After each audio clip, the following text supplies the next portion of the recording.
Hello Deere friends. Hello, कैसे हैं आप? मस्त रहो, स्वस्थ रहो और हमेशा की तरह पढ़ाई में व्यस्त रहो। JEE PYQs मध्ये आपण काही क्वेश्चन्स सॉल्व केले होते. Here are few more questions. This is a question from 2022. SO2Cl2 plus water gives you H2SO4 plus 2HCl. 16 mole of NaOH is required for complete neutralization of resulting acidic mixture. Then moles of SO2Cl2 used is. Beta, very logical, very easy, simple, straight question it is. NaOH म्हणजे आता सल्फ्युरिल chloride म्हणतात SO2Cl2 ला. तो वॉटरमध्ये dissolve झाल्यानंतर काय बनतो बेटा? Sulphuric acid आणि NaOH. तर हे NaOH हा बेस आहे, आपल्याला माहिती आहे सगळ्यांना. सल्फ्युरिक ॲसिडशी तो कसा रिॲक्ट होईल हे कॉमनली तुम्हाला सगळ्यांना स्कूल लेवलपासून माहिती आहे. Sulphuric acid is a डायप्रोटिक acid and 1 मोल सल्फ्युरिक ॲसिड रिॲक्ट्स विथ 2 मोल NaOH. जे आपल्याला मिळतो Na2SO4 प्लस 2H2. ओके. आणि HCl सोबत सुद्धा तो रिॲक्ट होतो रिॲक्शन मिक्सचरमध्ये.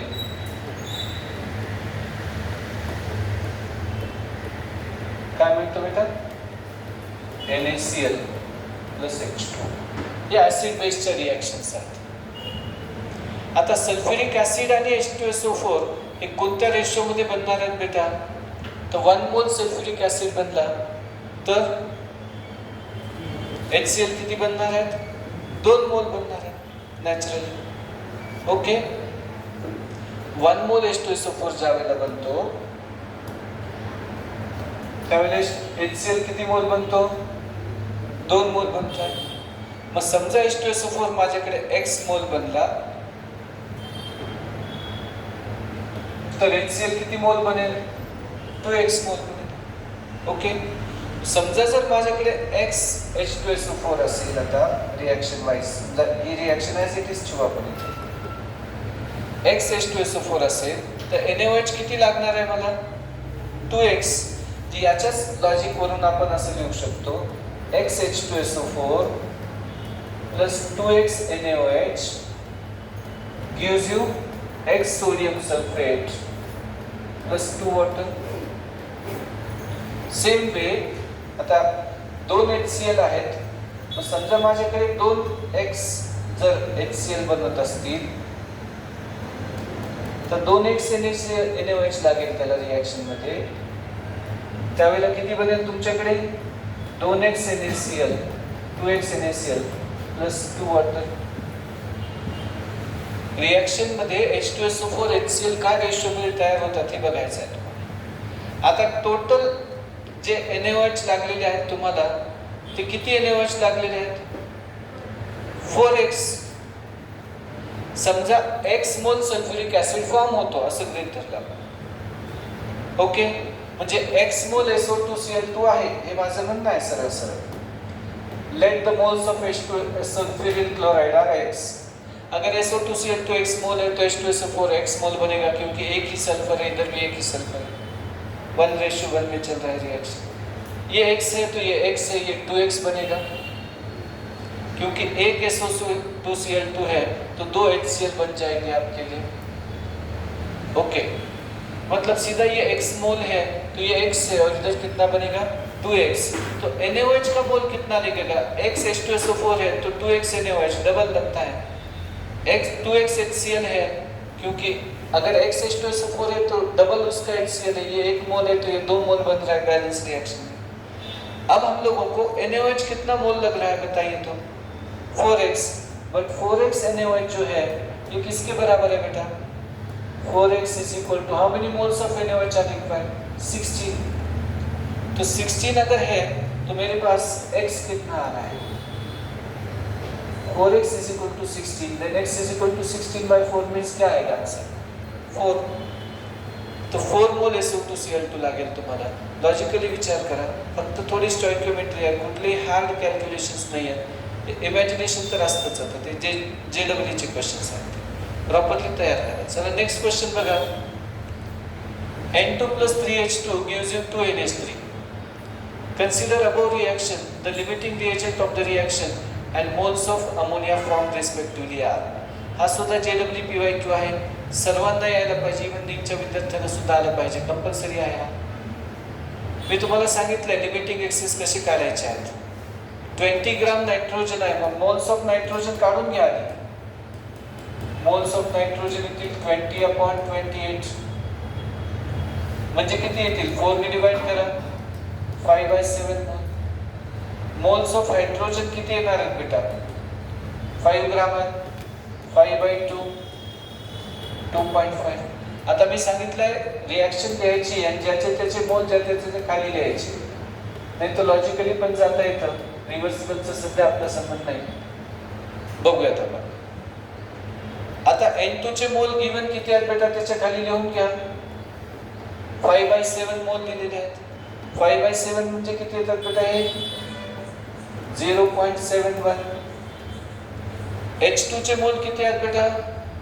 2.5. आता आपण लिमिटिंग एक्सेस काढण्यासाठी त्यांचे कोएफिशिएंट लिहून घेतो. N2 चे रिएक्शन मधले मोल किती आहेत? 1 हे 3. रेशो घेतो आपण आता यांचा, लिमिटिंग एक्सेस काढायचं असेल तर. Take the ratio. काय रेशो येतो? 0.71 डिवाइडेड बाय 1, 2.5 डिवाइडेड बाय 3. किती येतो हा रेशो? 0.71. हा किती येतो? 0.8. किती आहे बेटा? 83 च्या आसपास येईल. मग आता लिमिटिंग कोणता आहे? What is the limiting reactant? Nitrogen is limiting. Excess कोणता आहे? Hydrogen is the excess. मग लिमिटिंग असला पाहिजे कोणता? नायट्रोजन. म्हणजे लिमिटिंग रिएक्टंट विचारला असेल, लिमिटिंग रिएजंट विचारला असेल तर नायट्रोजन आहे. आता प्रोडक्टचे मोल जर पाहिजे असले तर लिमिटिंगचा रेशो इंटू कोएफिशिएंट घेतो आपण याला ऑफ द प्रोडक्ट. लिमिटिंगचा रेशो 0.71 into 2 जे 1.42 mole ammonia will be formed. तर आन्सर काय येईल? Option C option. प्रॉपरली विचार करा. याला लॉजिकली पण देता येतं. 1 मोल नायट्रोजन रिक्वायर्स 3 मोल हायड्रोजन. 0.71 मोल रिक्वायर हाऊ मेनी मोल हायड्रोजन? मग हायड्रोजन किती लागतो 71 ला? into 3 म्हणजे 0.213 मोल लागेल हायड्रोजन. पण 0.213 च्या ऐवजी किती आहे? जास्त आहे मोल हायड्रोजनचे आपल्याकडे, 2.5 मोल आहेत 2.13 च्या ऐवजी. मग त्याच्यामुळे हायड्रोजन एक्सेस येतो. कसंही करा, प्रोडक्ट काढता यायला पाहिजे. रेग्युलर क्वेश्चन आहे. चला नेक्स्ट वन ट्राय करा. हा पण एक क्वेश्चन आहे आपल्याकडे. 4 mol nitric acid reacts with 3 mol KCl to form chlorine, NaCl, water and KNO3. Amount of nitric acid required to prepare 110 gram of KNO3 is. किती nitric acid लागेल 110 ग्राम KNO3 तयार करायला? अगदी साधा प्रश्न आहे. मोल मध्ये जाता येतं, मास मध्येही करता येतं प्रॉब्लेम. हा प्रश्न तसा रिलेटिव्हली कम्पॅरेटिव्हली सोपा आहे. नीट लक्षात घ्या. 4HNO3 आहे. मास मध्ये दाखवतो मी तुम्हाला. त्याच्यापासून किती मिळतात बेटा? 3 KNO3. जिथे KNO3 चं मास किती तयार होतं सांगा बरं बेटा एकदा. KNO3 चं मास किती आहे? पोटॅशियमचं मास आहे 39, नायट्रोजनचं आहे 14, O3 चं किती आहे बेटा? 48. 4 into 8 12 plus 9 21 carry 2 plus 3 5 plus 1 6 plus 4 10 101 येईल का नायट्रेट? 101. मग 3 into 101 ज्या वेळेला ग्राम पाहिजे मला हा नायट्रिक ऍसिड, त्यावेळेला HNO3 किती लागतो? HNO3 चं मॉलिक्युलर वेट 63 आहे. नाहीतर काढून घ्यायचं HNO3 चं मॉलिक्युलर वेट. H म्हणजे 1, N म्हणजे 14, O3 म्हणजे 48, 63 आहे. मग 4 into 63 ग्राम.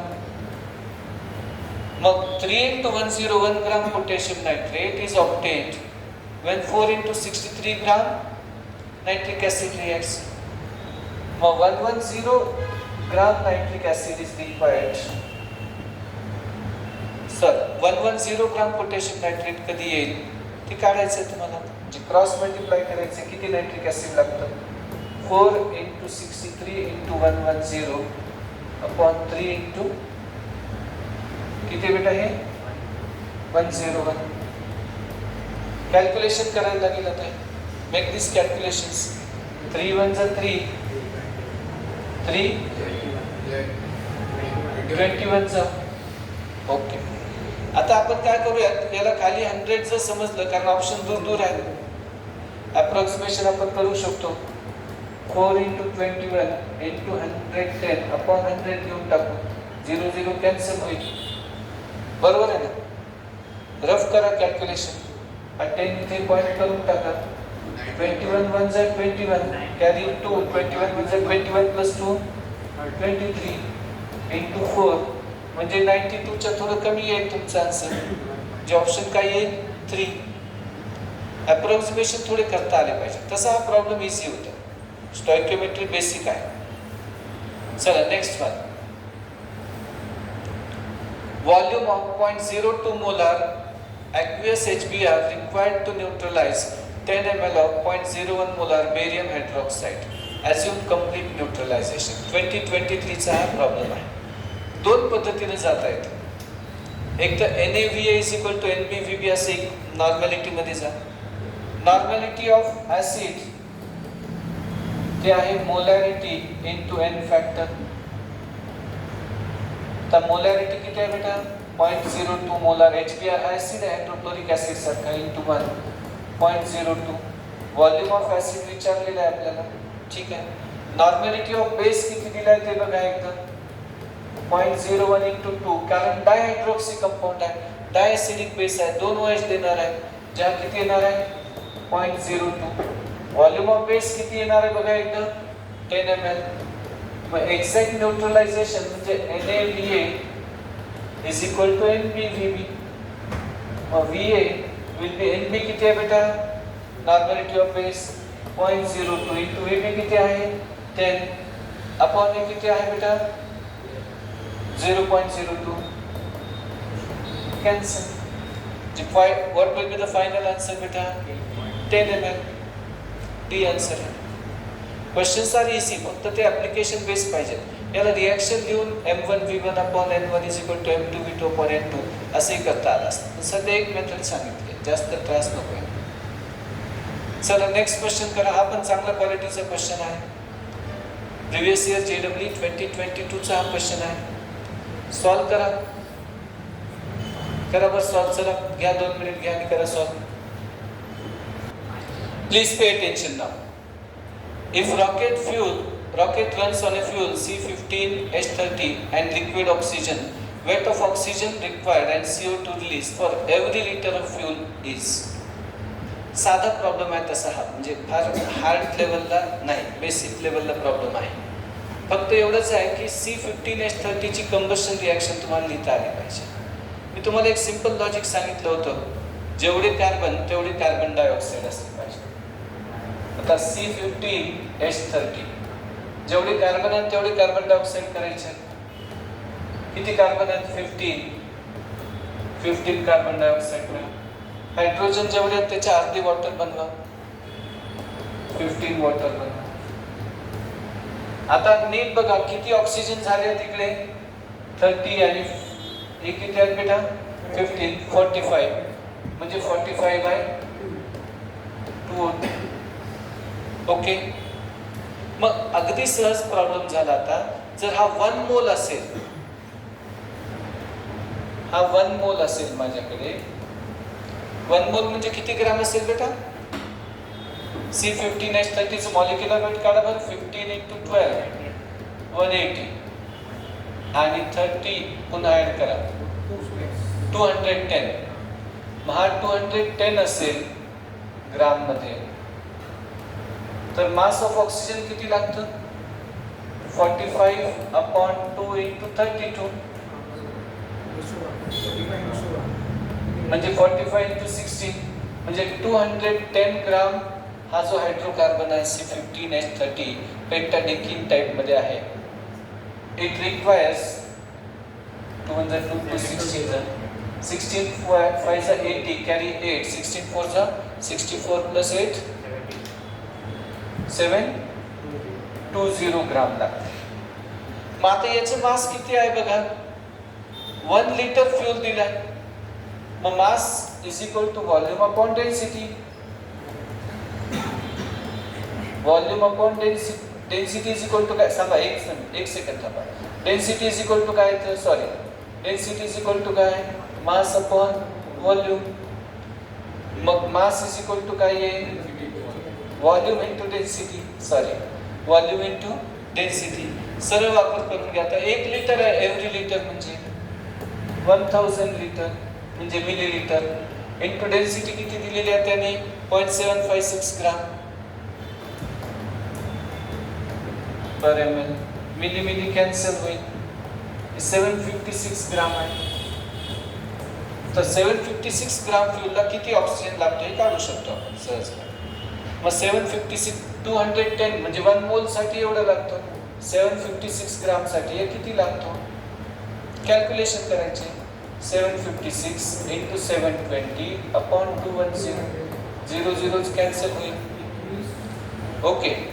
आता 3 ने डिवाइड करा. 3 7 जा 3 24 जा 7 ने डिवाइड होतो वरचा सहज डिवाइड होतो. 7 1 जा 7 7 8 जा 56 म्हणजे 108 18 नाही येत राजा 108 into 24 24 8 जा 192 carry 19 9 येईल इथे 24 1 जा 24 प्लस 1 25 2592 ग्राम.